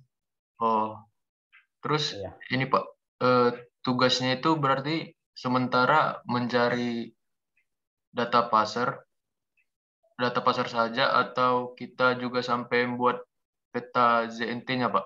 Justru ini yang kita kerjakan. Kita membuat peta ZNT, bisa membuat peta ZNT sambil kita survei lapangan. Pada saat kita survei lapangan, biar sekalian kita mengumpulkan data harga pasar gitu. Jadi nggak 2 kali Mas Asrop ke lapangannya gitu ya, ke lapangannya. Jadi sekalian. Oke, Begitu ya baik. Mas ya. Ya, Oke. Pak. Makasih, Pak. Tadi siapa tadi Mbak? Mbak silakan Mbak. Tadi kan disinggung tentang itu loh Pak, yang membeli rumah di belakangnya terus ngikut akses yang ke depan itu Pak. Kalau misalnya yang dibeli itu rumah sebelahan kan Pak, jadi kan misal dijadikan satu. Nah misalkan awalnya itu kodenya itu 008 009 gitu Pak. Terus kan jadi 1 ke 008, misalkan pemiliknya menghendaki seperti itu. Berarti kan kode antar tetangganya itu 008 terus langsung 0010 kan Pak. Itu nggak apa-apa ya Pak kalau loncat-loncat gitu. Oke, ya. Nah, ini ya saya gambar di sini ya. Ini tadinya rumahnya Mbak Nabila, nomor 23 gitu ya, sesuai dengan nomor urut absennya ya. Terus nomor 24 siapa ya? Nah, sebelahnya ini nomor 24 gitu ya, Mbak ya. Ya. Terus ini dibeli oleh Mbak Nabila. Ya. Mau dijadiin satu. Sehingga NOP ini dihapus, gitu kan ya, Mbak ya? Nah, di sini nomornya 25. Ya, nggak masalah. Jadi ini dihapus, jadi NOP ini nggak bisa dipakai lagi, berarti ini nomor 23, 24-nya nggak ada, lanjut ke 25. Nggak ada masalah. Ya. Baik Pak, terima kasih. Oke, nanti tapi tata caranya pada saat pendataan, kemarin kan kita sampaikan. Pada saat kita menggabungkan ini, kita tulis di sini ada penggabungan NOP gitu ya. Terus nomor 24 kita hapus digabung ke NOP 23 gitu ya. 23 asalnya salah satunya adalah NOP 24 gitu. Gitu ya, Mbak ya. Baik, Pak. Oke, ya. Yang lain ada yang mau bertanya? Nah, setelah kita kumpulkan harga pasar seperti ini, kalau ini kita dapat namanya 60 atau 30 data deh seperti tadi. Kan kita beli nomor urut segala macam. Kalau kita mau pakai untuk analisis gitu ya, kan kita pilih 3 data dari 60 data yang kita punya. Bolak-balik kan bingung gitu ya, sehingga kita akan buatkan kompilasi seperti ini ya. Kompilasi, jadi data dari sini kita susun bentuknya seperti Excel, inilah disebut dengan formulir data harga jual. Data nomor 1 ya, nomor 2, nomor 3 dan seterusnya sampai nomor berapa tadi? Nomor 60 umpamanya. Kita punya data. Berarti ini kan 60 lembar, kita jadikan di sini jadi dia 2 lembar kan, satu halaman pokoknya 30 atau mungkin 10 lembar dari satu halaman berarti dia menjadi 6 halaman. Kan gampang kalau kita mau mencari ya. Tujuannya begitu yang di sini ya. Kompilasi data harga pasar. Jadi kita buat tabel data harga pasar ini. Data harga pasar seperti ini. Kita buat dia menjadi rupiah per meter persegi katanya gitu di sana ya. Jadi ini harga transaksinya ada, ini ada luasnya. Sehingga kan kita akan ketemu rupiah per meter perseginya. Ini kok nggak ada sih. Harusnya ada ya. Oh, ini nih. Nah, ini dia. Nah, terakhir ya. Jadi yang jelas kita akan ketemu di sini ya, kita akan mudah menggunakannya. Nah, kalau di sini kan sudah dipilih karena dia akan menilai tanah kosong. Nanti di sini datanya sudah dipilih yang tanah kosong semua ya. Ini ada jual beli, ada penawaran, ada jual beli, ada penawaran. Ini tanggal transaksinya. Ya, nah, ini cuma contoh aja sih sebenarnya ya. Saya pakai data punya orang lain yang dilakukan penilaian pada tahun 2013 atau 14 ini ya. Jadi kita buat daftar seperti ini. Ini mudah aja sih sebenarnya ngambil dari sini biar kita gampang. Nah, nanti dari kompilasi data lah itu kita lakukan penyesuaian transaksi, jenis transaksi ya, dan waktu. Jenis transaksi kan cuma ada 2 tadi ya, penawaran sama waktu. Nah, itu kita lakukan analisis seperti itu. Nah, ini berdasarkan waktu dan jenis transaksi. Ya, waktu itu kan menjadikan data yang kita peroleh ini berapa? April ke penilaiannya. Namanya penilaiannya di sini mungkin 1 Januari 2014 ya. Karena ada 2 data 2013 berarti 1 Januari 2014 gitu ya. 14. Berarti dari ini April Mei, Juni, Juli, Agustus, September, Oktober, November, Desember. 8 berarti 20. Nah, ini 20 ya, 20 bulan. Umpamanya dia pakai tingkat inflasi, itu terserah nanti teman-teman lebih tahu lah itu ya. Mau pakai apa untuk penyesuaian waktunya itu. Tinggal nanti dihitung waktunya ya, dihitung waktunya. Kalau ini dia pakai inflasi, dianggap inflasinya itu dalam 1 bulan, 1 tahun umpamanya 12%, sehingga 1 bulan 1, selisihnya 20 bulan, maka penyesuaian waktunya plus 20 dan seterusnya. Ya. Sudah belajar kan yang itu ya sebelumnya ya? Sudah ya? Penyesuaian waktu sudah belajar ya? Sudah, Pak. Pendekatan data pasar kan sudah ini ya, sudah mafhum semua lah ya. Jadi saya nggak menjelaskan lagi teori itu. Cuman saya ingin, izin bertanya bisa nggak, Pak? Silakan Mas Arnold. Terkait dengan penyusunan waktu, Pak. Berhubungan dengan yang kemarin, Pak, kan saya ada KTTA ya, Pak, mengenai dengan perubahan pengaruh data dari tahun ke tahun akibat adanya pembangunan ya, Pak. Nah, di sini penyesuaian waktu, saya ingin bertanya, Pak, terkait dengan penyusuan waktu ini. Kan, misalkan data yang saya peroleh itu 2 tahun yang lalu, terus pembangunan itu misalkan dimulai dari 2020, terus saya ingin melakukan penilaian terhadap di tahun 2021. Nah, berarti pertama ya saya harus memperoleh nilai pasar di tahun 2020 dulu kan, Pak? Iya, Itu data mencari asalnya. nilai sebelum adanya pembangunan ya, Pak? Betul ya. Nah, di sini penyesuaian yang saya lakukan, misalkan saya dapat di tahun 2018 ya, Pak, katanya. Terus penyesuaian yang saya lakukan terhadap waktu itu, apakah saya sesuaikan ke tahun 2020 atau ke tahun 2021 ya, Pak? Oh, jadi begini, saya paham maksudnya mungkin ya, kayak Mas Alfred ini, Mas Arnold akan mengecek pengaruh pembangunan sesuatu terhadap nilai tanah, begitu ya? Iya, Pak. Nah, jadi sebelum pembangunan itu, umpamanya tahun 2020. Nanti Mas Arnold cek data tidak hanya objek itu ya. Jadi cek data di wilayah tersebut, ya kalau bisa 30 data. Ya, 30 data, acak aja gitu ya, bukan acak ya, kita dapatnya di lapangan apa gitu. Ya kan ya, harganya berapa di situ atau nilainya deh ya, nilainya berapa pada saat sebelum, terus adalah perubahan setelah adanya pembangunan, berarti kan ada faktor yang mempengaruhi nilai berubah kan. Nanti di akhir setelah adanya pembangunan itu namanya kayak tadi tahun 2020 sebelum ada pembangunan, terus tahun 2000 masa sih terdekat begitu ya, mungkin 2019 dah ya, 2019 belum ada pembangunan, terus 2021 setelah ada pembangunan. Mas Arnold tidak harus mengumpulkan transaksi yang atas tanah yang sama gitu, enggak, tapi Mas Arnold juga mengumpulkan transaksi atas tanah yang terjadilah pokoknya.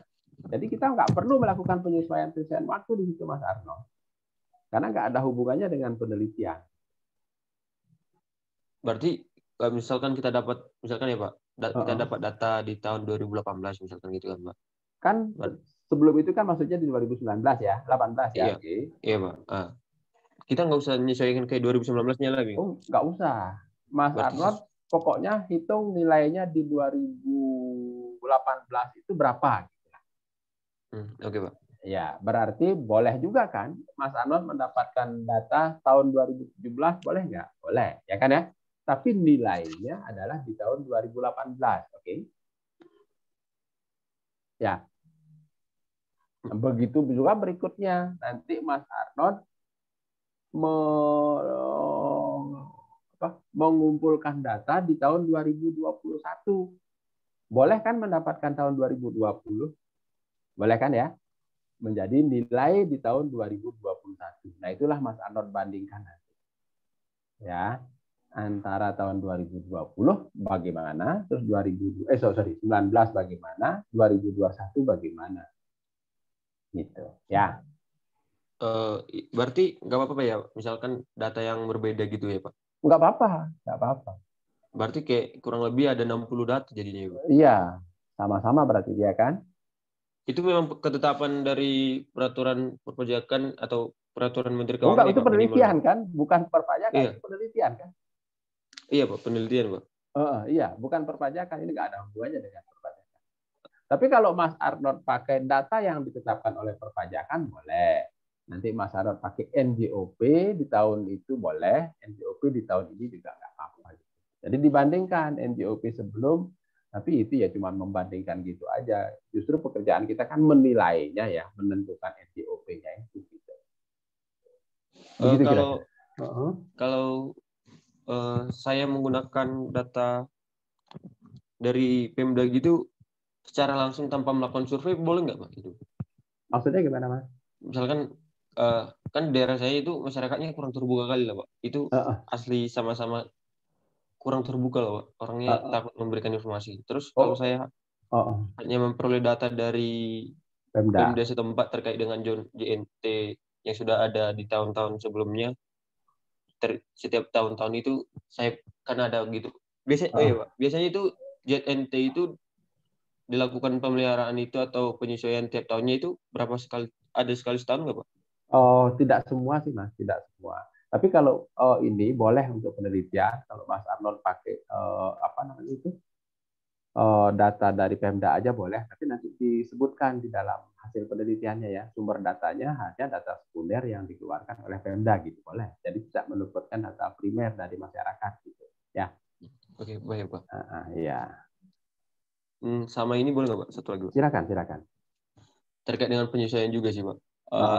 Ini kan kalau penyesuaian properti, misalkan properti tanah, kita mencari data pembanding, terus kita melakukan penyesuaian terhadap waktu, lokasi, sama fisik bangunan itu kan ada basic datanya ya Pak. Maksud kayak di sini basic itu kita menyesuaikan supaya mendekati, menyerupai dengan data yang akan kita nilai.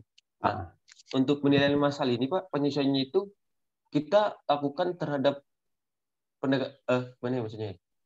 Kita melakukan penyesuaian itu terhadap apa ya Pak? Gimana bilangnya ya? Maksudnya kan, misalkan nih, lokasi kan setiap data itu kan berbeda ya Pak? Berbeda-beda. Terus, oh iya Pak, sebelumnya Pak, portal udah ditutup nggak Pak? Iya, ini saya lagi kerjain. Ya, sudah. Oke, makasih Pak. Ya. Kan lokasi dari setiap data itu berbeda-beda ya Pak? Nah, cara kita melakukan penyesuaian itu gimana ya Pak? Terhadap tempat kan kalau untuk properti, kita sesuaikan pada satu objek. Ya, Pak. Sesuaikan pada satu objek. Kalau untuk penilaian masalah gimana ya Pak? Terima kasih Pak. Oke.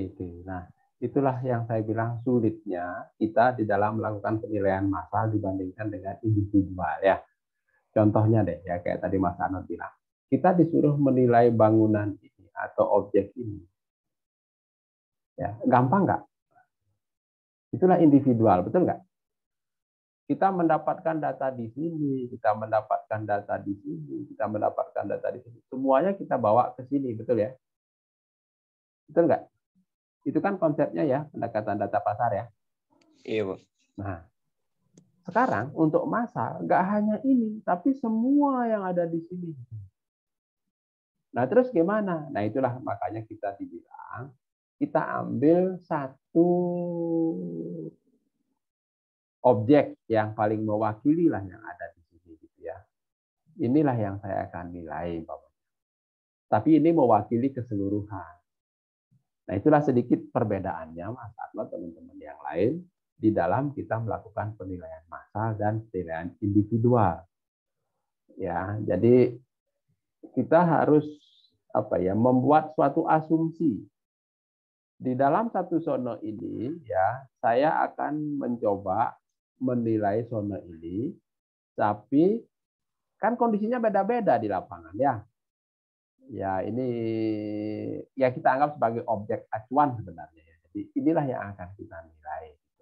Baru nanti kita sesuaikan data yang kita peroleh di sini ini, data yang kita peroleh di sini ini, data yang kita peroleh di sini ini, yang akan dipakai untuk semuanya. Bisa dipahami maksudnya? Ini saya.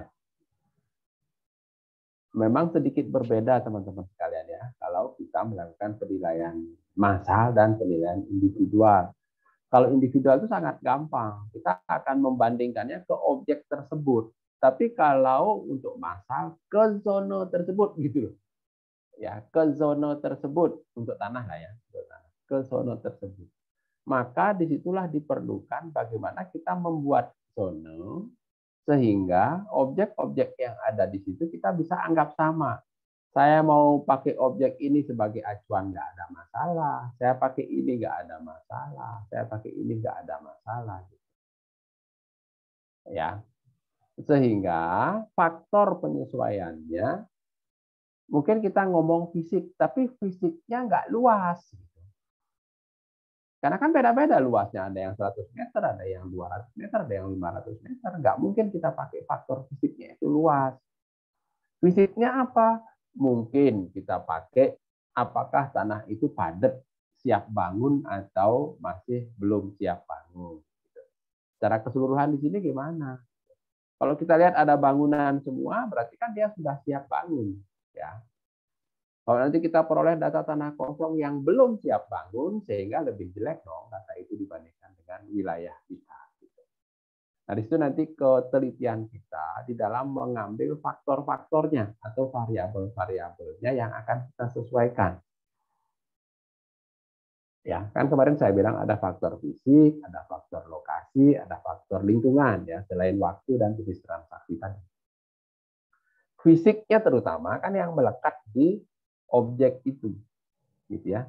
Nah, kalau kita ambil luas ya nggak cocok, kita ambil lebar depan ya nggak cocok, kita ambil kedalaman ya nggak cocok, kita ambil bentuk nggak cocok, itu fisik semua kan. Tapi bisa juga kan fisik itu selain itu, gitu. Apakah dia sudah merupakan tanah siap bangun atau enggak?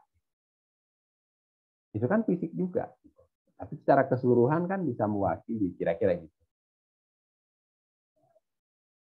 Bisa dipahami apa yang saya maksud? Bisa dipahami, Pak. Terima kasih, Pak. Ya, oke. Nanti kita sambil jalan ya, teman-teman sekalian, bagaimana kita akan melakukan ini. Nah, lanjut sedikit mungkin ini, mohon maaf agak lewat waktunya, nggak apa-apa ya. Terus nanti setelah kita penyesuaian jenis transaksi dan waktu, kita plotting. Kita plotting itu kita taruh dia, di mana data itu adanya. Data nomor 1, nomor 2, nomor 3, nomor 4, nomor 5, nomor 6, nomor 7, sampai nomor 30 yang kita peroleh. Sehingga kita tahu. Ya, mau kita melakukan analisis di sini, berarti ada datanya nomor 3. Yang nggak ada berarti kita ambil data nomor 5, nomor 6. Gitu. Ya.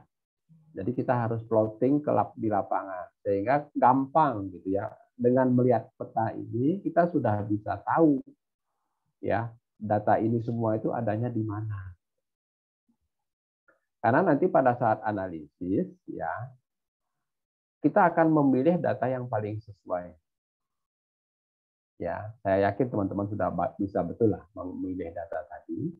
Terus minimal 3 data ya dapat menggunakan objek acuan. Bagaimana kita menggunakan objek acuan nanti bisa teman-teman baca di SE25 ya. Di bagian akhir itu ada alternatif 2 dan alternatif 3. Itu dua-duanya memakai objek acuan. Tapi konsepnya sih sama aja sebenarnya ya. Konsepnya sama aja. Nah, baru kita lakukan analisis. Silakan nanti analisisnya. Bentuknya seperti apa aja boleh, tapi biasanya yang paling sederhana sih saya buat seperti ini. Tapi kalau di sini ini dia ada bobot, mungkin nggak perlulah kita bikin bobot ya. Ini nggak perlu. Langsung aja udah penyesuaian lokasi, fisik. Nanti variabel-variabel silakan teman-teman yang menentukan sendiri karena beda-beda di masing-masing tempat ya.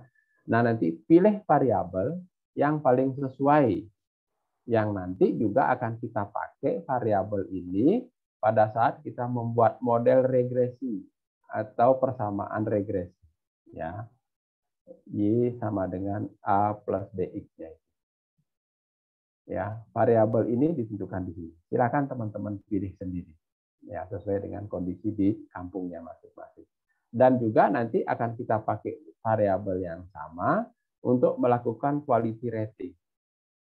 Ya, nanti kita akan berikan bobot dari masing-masing variabel tersebut.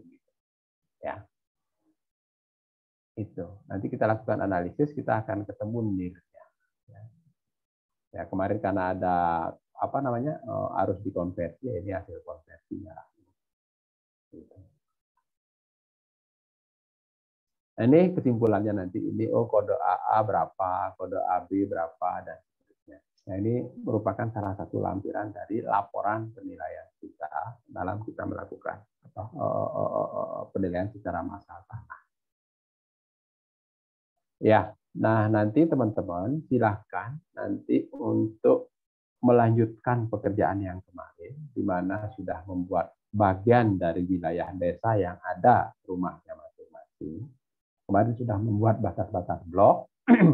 Nanti batas bloknya hapus saja, ya, jadi kita bedakan nanti, atau mungkin kita ambil, ya hapus saja, anggap aja seperti itu. Nanti teman-teman silahkan membuat batas ZNT, ya. Ya, untuk bisa membuat batas ZNT, biasanya sih kita harus survei, atau sudah hafal, nggak perlu lagi survei. Nah, pada saat survei biasanya kita ketemu data, sekalian dikumpulin, ya. Baru nanti kita lakukan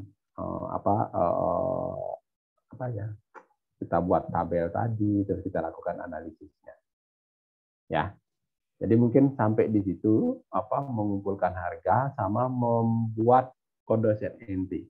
Nanti minggu depan kita akan coba bahas, ya, kode ZNT yang teman-teman sudah buat. Tapi kalau untuk analisisnya saya kira sih nggak ada masalah, gampang, karena teman-teman sudah bisa betul dengan pendekatan data pasar. Cuman yang ingin saya sampaikan, yang ingin saya dapatkan dari teman-teman adalah bagaimana kita membuat kode ZNT tadi di wilayah desa atau bagian dari desa yang ada rumahnya masing-masing. Ya, mohon maaf nih agak banyak tugasnya jadinya. Ya. Pak izin bertanya Pak. Silakan Mas. Untuk deadline pengumpulan peta ZNT-nya nanti sebelum ujian. Sebelum ujian. Tapi ya sekarang ini kita mulai mengerjakannya. Minggu depan kita bahas. Ini loh batas ZNT yang saya buat. Nah, habis itu nanti baru kita lakukan analisisnya lah. Kira-kira gitu, Mas. Ya. Berarti progresnya dulu ya, Pak ya? Progresnya dulu. Kita ada progres. Karena nggak mungkin sekarang ini saya harus selesaikan semua. Itu nggak mungkin. Ya.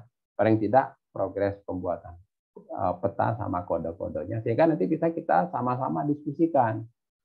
Ya, Mas Binsar seperti ini buatnya, Mas Fran seperti ini untuk di desanya gitu. Jadi kita akan paham, lebih paham. Kalau hanya dari saya cuma segini-segini aja.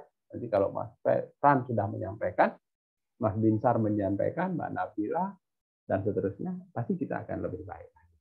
Ya. Begitu ya. Terima kasih Pak. Izin bertanya Pak. Sebelumnya silakan, Mas Arnold, silakan.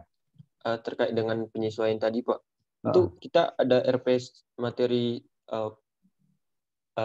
cara melakukan penyesuaian nggak Pak? Seperti perhitungannya gitu. Kan sudah diajarin waktu itu ya, pakai itu kan?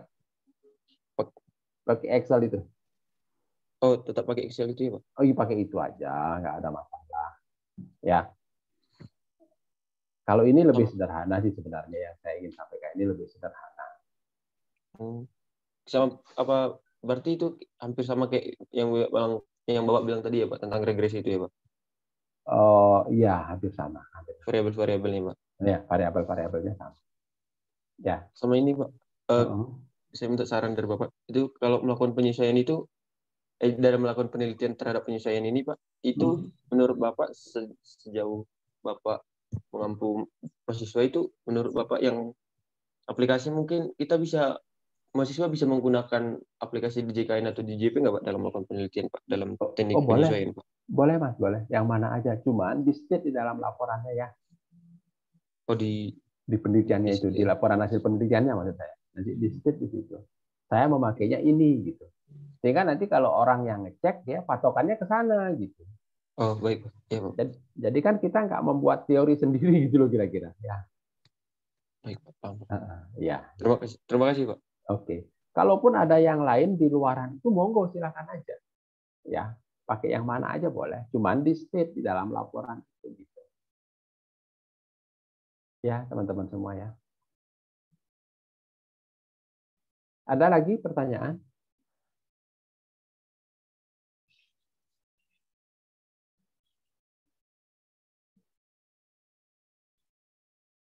Cukup ya? Ya, saya kira itu yang bisa saya sampaikan untuk hari ini. Ya ingat nanti teman-teman membuat itu deh ya di wilayah desanya itu batas-batas bloknya beserta kode bloknya. NIR-nya berapa? Nah itu kan gampang ya nanti bisa menghitungnya lah sendiri kira-kira gitu ya. Oke, ini mohon maaf ini agak lewat waktunya. Nggak apa-apa ya. Ya nanti kita ketemu lagi di minggu depan ya. Selamat siang, salam sejahtera buat kita semua. Ya. Oke, ini saya tutup ya. Terima kasih, Pak. Ya, Terima kasih, Pak.